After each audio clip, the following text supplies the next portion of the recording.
Hi, this is a review of the 19th session of my Castles and Crusades campaign. This was a little bit of a different session where I had some new players.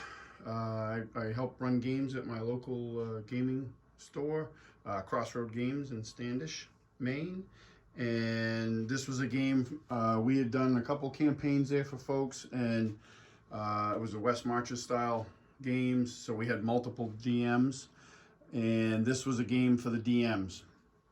So, but it did take place in my setting and is canon to the setting. So included in this session was my son, who was playing his character Lork, the half-orc ranger. The other characters, they had pre-gen characters that they got to choose from, and there was three that they picked. I had three other players.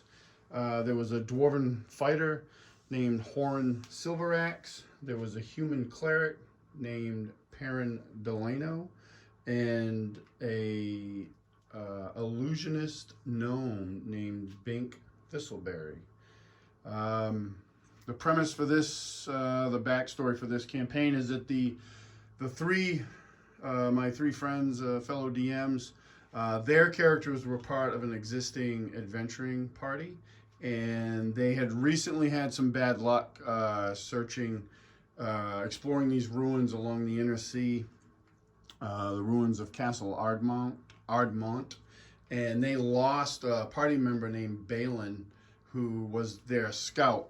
So they had gone to the town of Dornval, and on their way there, they'd come across a hunter who told them about a tower in the Howling Woods uh, that he didn't get too close to. It just kind of give him an odd feeling. So they wanted to explore that tower. In Dornval, which is a larger town than and is located a couple weeks south of Arden, where the main campaign takes place.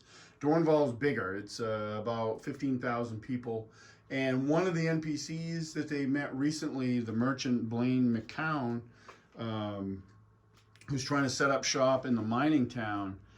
The backstory for my son's character, Lork, was that Blaine hired him to bring him back to Dornval so he could resupply and bring more supplies back up to the mining town.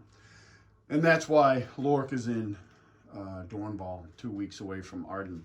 So they meet Lork and are recommended through Blaine to hire Lork as their new scout for this adventure, looking for this tower in the Howling Wood. And so they do. And it was really good. Like, I originally, when I set up the pre-gen characters, I thought about writing little snippets of backstory for each of them so the players would have something to riff off of. But I really didn't need to with this crew. I've played a lot of games with these guys, and they're excellent role players. I mean, just a little snippet of saying that they lost their scout Balin was enough for my friend Brendan, who played Horan the dwarf, to like really take that on, and like his character was hit hard by that loss. They were friends, so there was animosity between Lork and the dwarf Horan, because he didn't like the fact that he was Balin's replacement. And my other friend Chuck, he played Perrin, and he was the party cleric.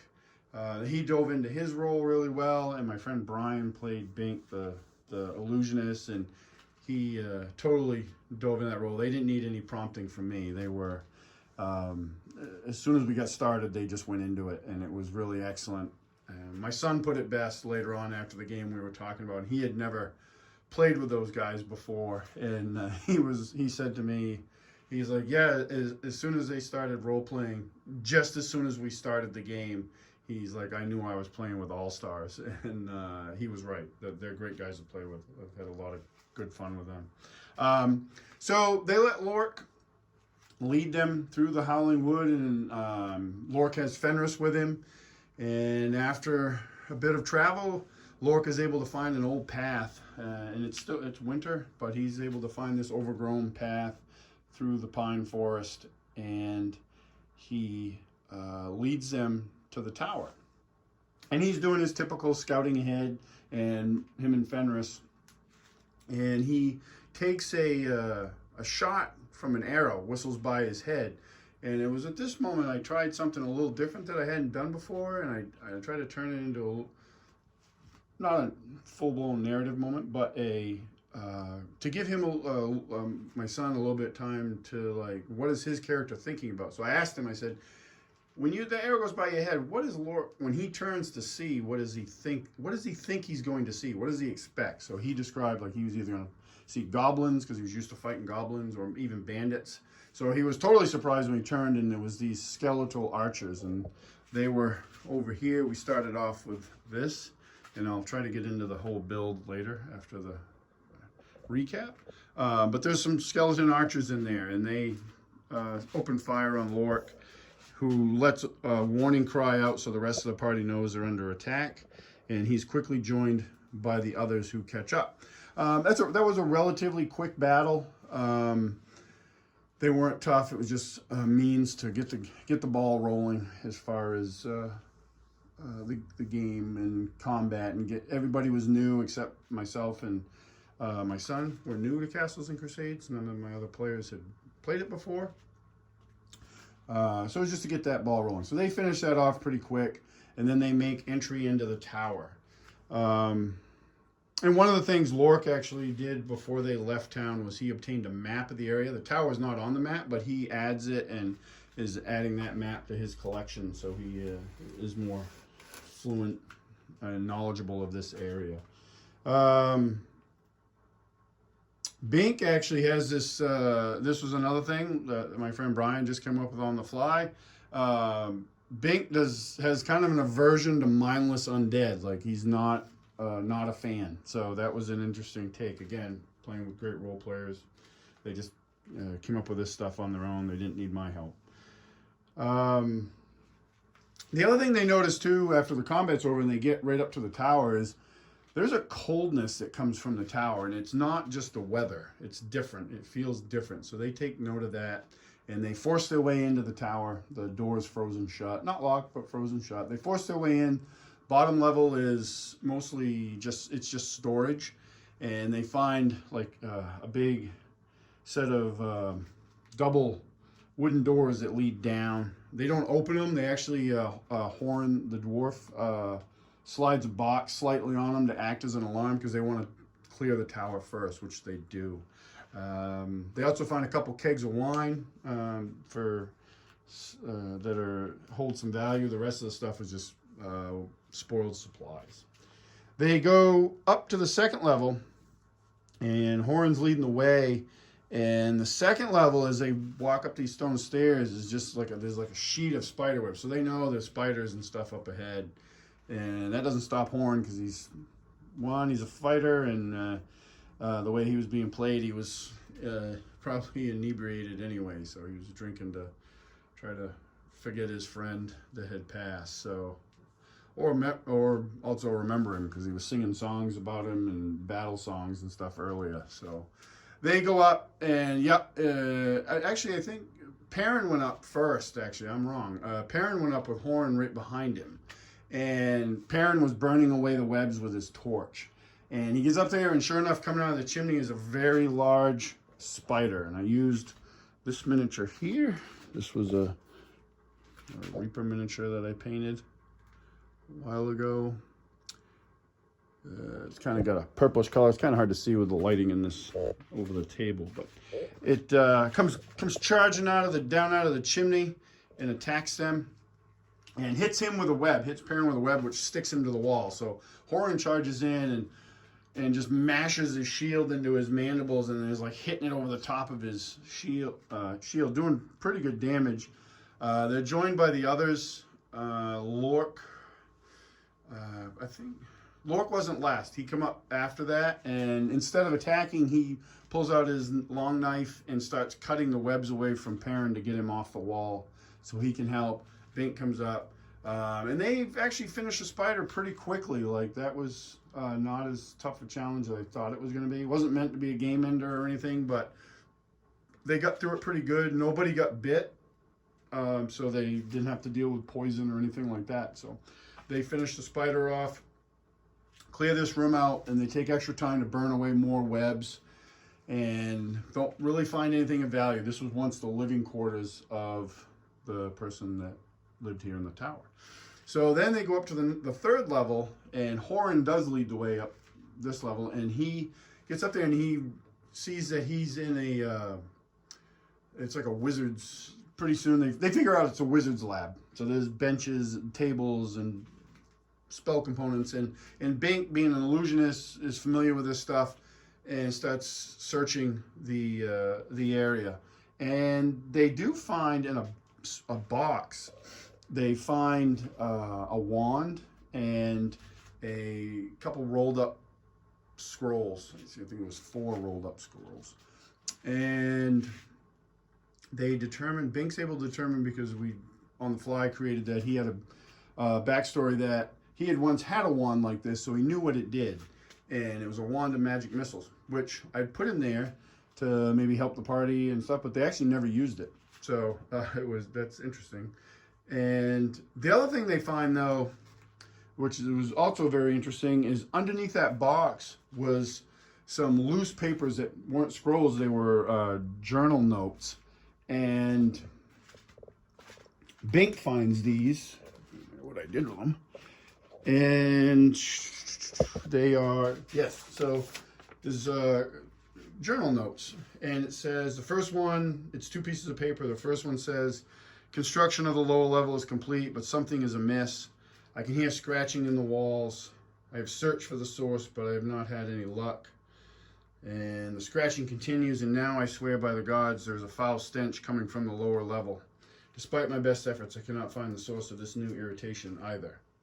On the second sheet, it says, Barry, my new apprentice, shows some skill in the arcane, but wastes his time on foolishness. He doesn't deserve the ability he possesses or my teaching.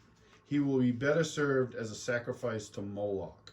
This sets off a little bit of alarm to the party, because the mention of Moloch, and they know, Perrin, through his extensive religious training, he knows Moloch is a devil.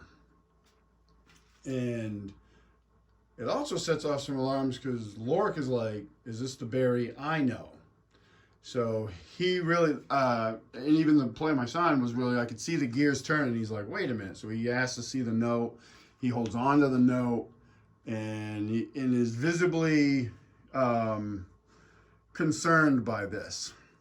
Because he doesn't know, he knows that Barry's not from Arden, that he came from somewhere else, but he's lived there for a while. But he doesn't know Barry's backstory, because Barry's kept that to himself. And he considers Barry probably his best friend.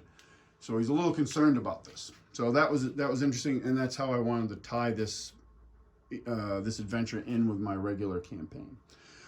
So they search this area, don't find anything else. They go up to the next level, which is the small portion of this tower here. And this turns out to be like the gear room for this observatory. So they mess around with that a little bit and eventually make their way up the outside. There's a door that goes to the outside. They take some precautions climbing up this ladder, but Bink really wants to check out this observatory. And at first was going to not do it, because he didn't want to try to make the climb up this icy ladder. But Horn was able to get him up there. Actually, he climbed onto Lork's back, and Lork climbed up there, and Lork was able to make it with no problem, because he has really good skill, ability in that regard. Plus, he has gloves of climbing and swimming, so the odds of him falling are pretty slim. So they make it up there. They find this working observatory, and the telescope, they start messing with it a little bit, and he realizes, like, he can aim it at the town. They ask if, like, Moloch is interested in, like, constellations or anything like that, and it's like, no, he doesn't. That wouldn't be anything like a follower would care about. But then they realize they can aim it at the town. So they're like, maybe this person was spying on the town. So they just kind of note that. And before they leave, Horn actually takes a sprocket or gear out of the mechanism so it won't work as well because he doesn't want anybody else to be able to use it. He's going to save it so they can come back and use it if they want, but he wanted to just disable it. And so they go down all the way back down to the bottom level, first level, and they're going to check out the bulkhead, which they do, which leads them into the lower area of this adventure. And they come down, let me get this in here, right? They come down these stairs here and work this door and are able to, I don't remember if that one was locked or not. It was, but it was locked from their side. So they're able to open it. And then they go into this level here. And they have a choice. They can go either this way, this was closed, or they can go this way. They choose to go this way. So they go in this area. In this room here, I'll be able to see it really well, but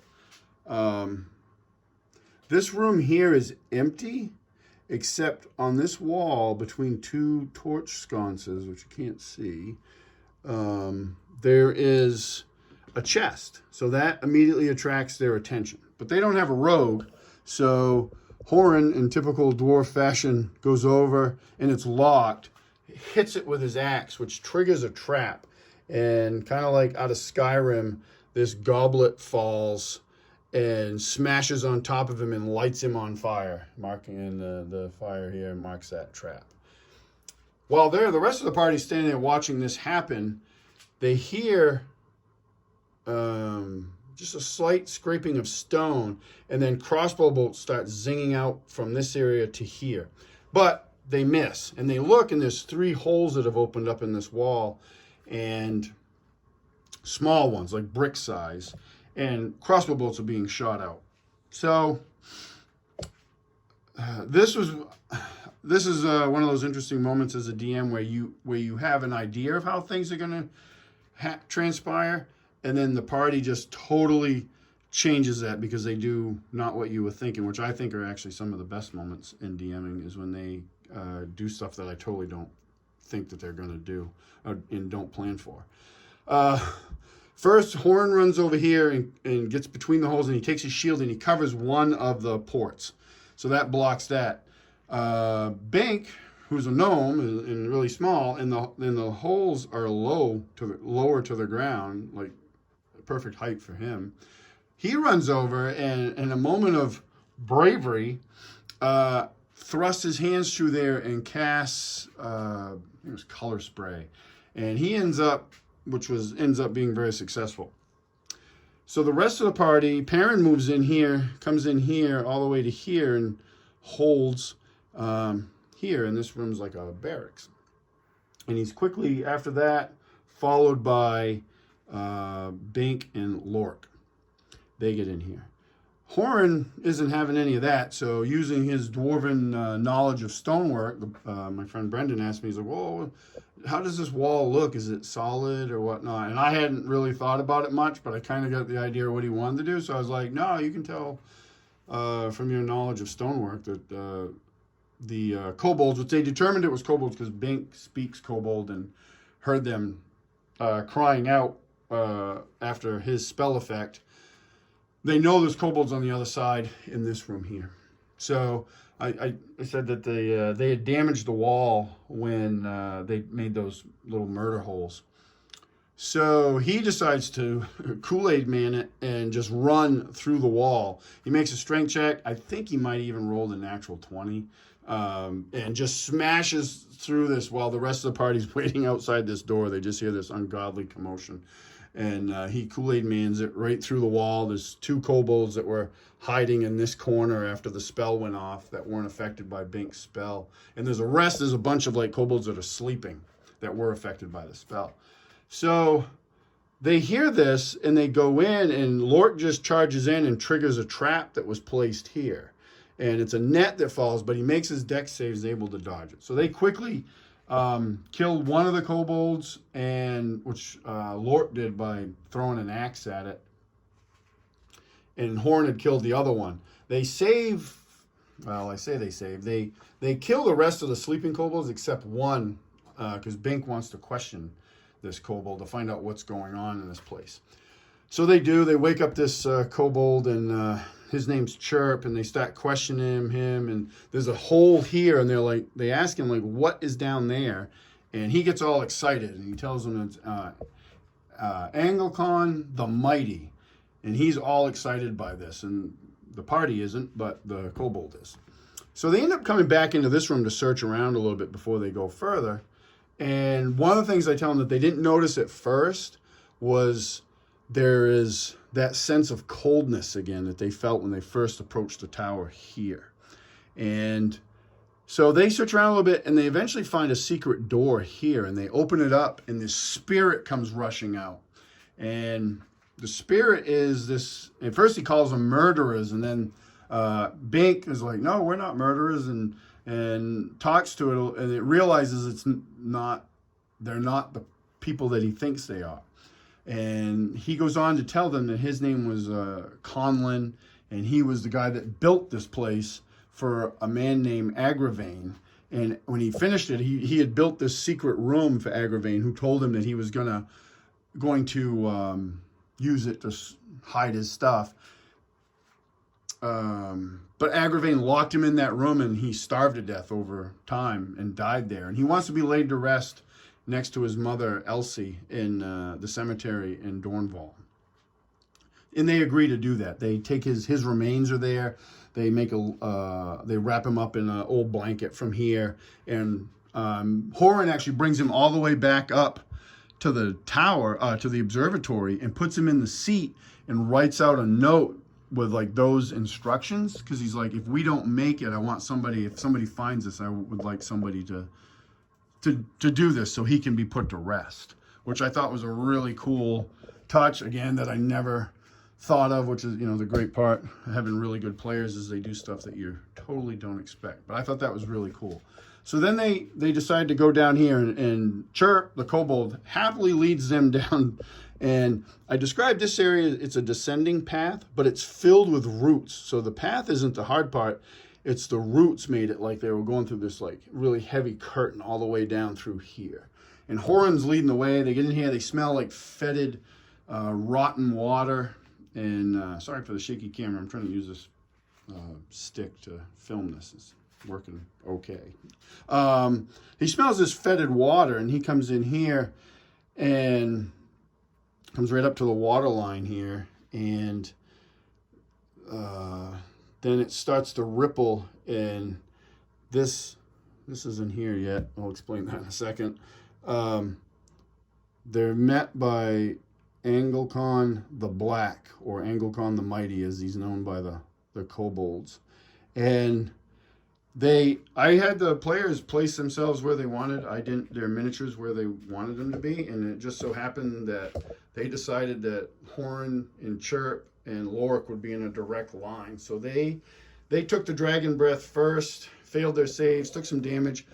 It's not a old dragon, it was a young dragon, so its breath weapon wasn't horrible, but they did take quite a bit of damage. I think like 15 points of damage from it. Chirp got melted into a pile, so he was gone. And then the battle ensued. So one of the spells that Bink has is called Major Image. So he conjures up this image of Moloch, because they reference that because of the note. Again, stuff your players do that you don't think of. So we brought this up, and the dragon fails its save. So it believes that this devil just appeared next to him and is now fighting him. This really saved the party a lot of damage. Two things saved the party. This spell that I just couldn't break the save on, and I think looking back on it, I may have even mistakenly gave it the dragon more saves than it should have.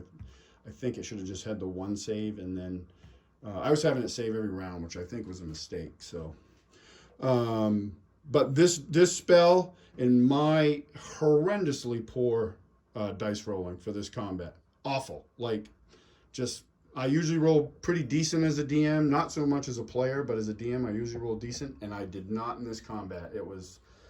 I barely got, I got a few hits in. He sent Dragon Breath off, but this thing kept, the dragon kept believing that this thing was hurting him, so it kept focusing its attacks on this because it was doing the most damage. And so the battle went on for a bit. At one point, he climbed up on top of this thing, this little rocky thing, and jumped onto the back of the dragon, sticking it with his sword and holding on, and then using that as a handle, and pulling his knife and just ratcheting it into the dragon's neck over and over. Poor Perrin, he had about the same dice rolling I had, so he had cast some like spiritual weapon and some other stuff. Spiritual weapon, I don't think he ever got a successful hit with it. And then he would try to follow up with like sling attacks and nothing. Bink was casting spells, that one being the most important. I don't remember the other. He tried casting another one. The dragon shrugged it off. Oh, there's one. I don't remember the name of it. It's an illusionist spell, but it comes out and it looks like these smoky claws. And he had used that earlier too against the spider, and it worked pretty good. But I think he tried it with the dragon, and it didn't work at all because it made it save. So it was a bit of a tough battle. Lork ends up going into the water on a fumble and falls off the dragon, goes into the water, and Horan is like trying to get in there. He's fighting it from the shore here, but doesn't want Lork to drown, so he throws him a rope. Can't see him, but throws him a rope. I had him make a dex check. Rolled really well, so I ruled it. Yeah, it landed on time. So Lork is underwater. He can't see because it's all murky, but he feels this rope drop down across him. So he gets up and gets out. The end of the battle, Lork gets the killing blow. It was down to 2 hit points, and it was Perrin's turn. I was really hoping, because he hadn't, my friend Chuck hadn't rolled very well in this combat. I